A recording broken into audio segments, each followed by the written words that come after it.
and welcome to Northeast Media Hub, the fastest growing digital media platform.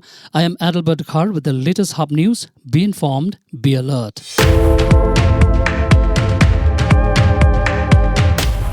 In a major recognition of Meghalaya's traditional conservation practices, a parliamentary panel has praised the state's sacred groves as a powerful example of community-led forest protection. The groves, safeguarded for generations by Khasi and Jaintia communities through customary beliefs and rules, have helped preserve ancient forests and rich biodiversity. The panel has called for the systematic mapping, greater recognition, and stronger support for the traditional institutions protecting them. In a showcase of learning beyond textbooks, students at the Learning Sanctuary in Tura turned the annual science exhibition into a hub of innovation and discovery. Students from class 4 to 9 presented projects ranging from bionic hands and computer-based models to a working maglev railway and a solar eclipse model. The exhibition aimed to build practical knowledge, teamwork, confidence, and curiosity among young learners. In a major step forward for Meghalaya's first major passenger ropeway, the Shillong Peak Ropeway project has received a go-ahead after officials addressed concerns over environmental protection and safety. The project design was modified to reduce tree cutting and keep the alignment away from key water sources. While IIT Delhi has reviewed its safety standards, the ropeway is officially targeted for completion by 2028.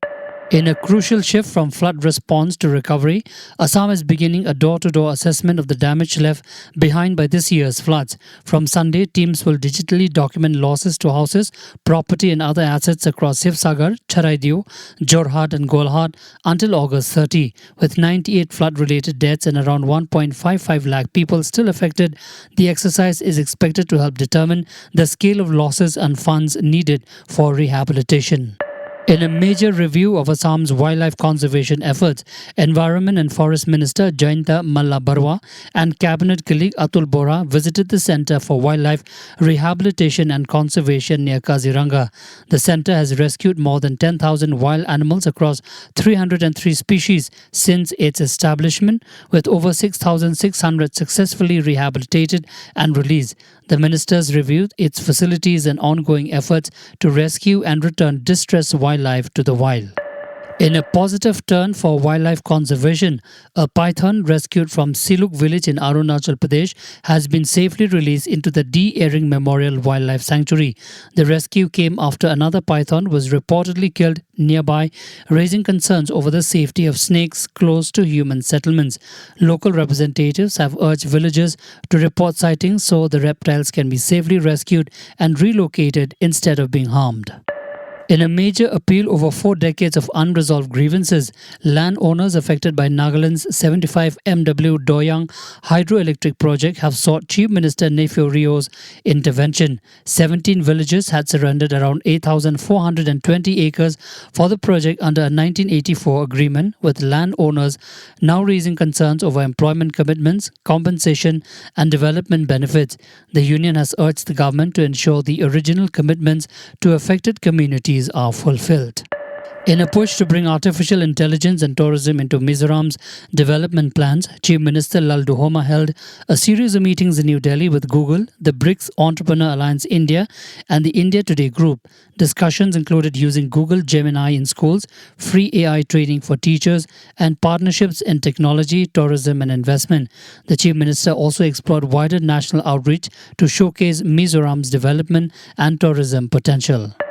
In a major boost to tribal education in Tripura, the centre has approved support for 6 new Eklavya model residential schools in the state.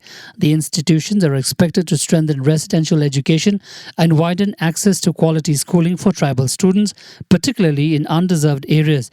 Tribal Welfare Minister Bikash Debarma thanked the Ministry of Tribal Affairs for supporting the expansion of the EMRS network. In a peaceful demonstration in Sikkim's capital, members of the Regional Tibetan Youth Congress held a rally in Gangtok against China's so-called ethnic unity law. The protesters alleged that the legislation threatens Tibet's distinct language, religion and cultural identity, while calling for greater international attention to the situation. The rally also paid tribute to Tibetan activist Lobga Rangzen and called for the release of political prisoners. Thank you for listening to our podcast. For latest news and updates, follow us on www.hubnetwork.in. Download Hub News app in your mobile from Google Play Store and Apple App Store. For promotion and publicity, write to us at info@hubnetwork.in. Thank you. Kublai Shibon Mitela.